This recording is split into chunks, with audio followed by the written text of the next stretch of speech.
এক মুঠো baby powder শিশুর গায়ে মাখিয়ে দিলে যে জিনিসটাকে একসময় মায়ের স্নেহের গন্ধ মনে হতো, সেটি আজ আদালতের কাঠগড়ায়। এই পাউডারের কারণেই নাকি হাজার হাজার নারী ডিম্বাশয়ের ক্যান্সারে আক্রান্ত হয়েছেন। এমন অভিযোগে বছরের পর বছর ধরে চলা আইনি লড়াইয়ের অবসান টানতে এবার $5.5 বিলিয়ন পরিশোধে সম্মত হয়েছে বিশ্বের অন্যতম বৃহৎ স্বাস্থ্যপণ্য প্রস্তুতকারী প্রতিষ্ঠান জনসন অ্যান্ড জনসন।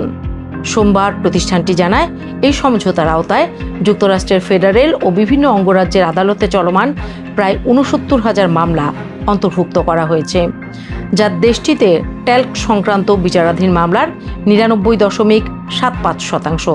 তবে একটি শর্ত রয়েছে, মামলার অন্তত ৯৫% বাদী এই প্রস্তাবে সম্মতি দিলেই কেবল সমঝোতাটি চূড়ান্ত কার্যকারিতা পাবে।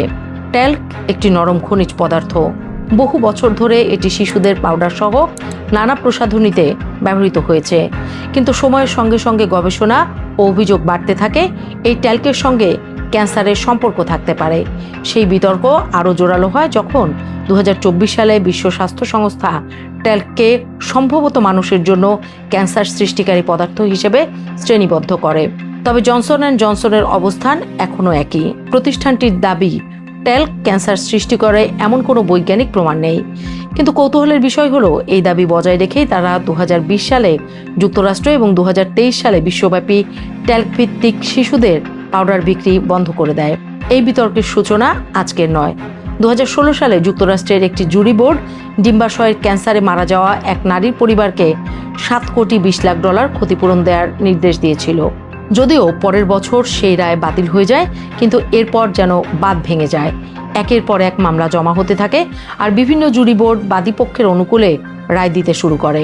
জনসন অ্যান্ড জনসনের মামলা সংক্রান্ত প্রধান কর্মকর্তা এরিক হাস বলেছেন, এই সমঝোতার মাধ্যমে প্রতিষ্ঠানটি দীর্ঘদিনের এই বিতর্কিত অধ্যায়ের ইতি টানতে চায়।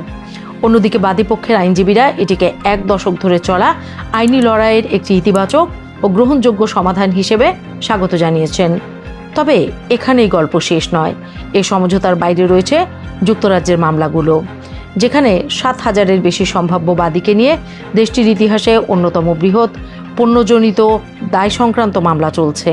২০২৫ সালের অক্টোবরে দায়ের করা ওই মামলায় অভিযোগ করা হয়েছে, জনসন অ্যান্ড জনসন জানত তাদের ট্যাল্ক ডিম্বাশয় ক্যান্সার এবং মেসোথেলিওমা সৃষ্টি করতে পারে, তবুও তারা পণ্য বিক্রি চালিয়েছে, যদিও এই অভিযোগও প্রতিষ্ঠানটি দৃঢ়ভাবে অস্বীকার করেছে।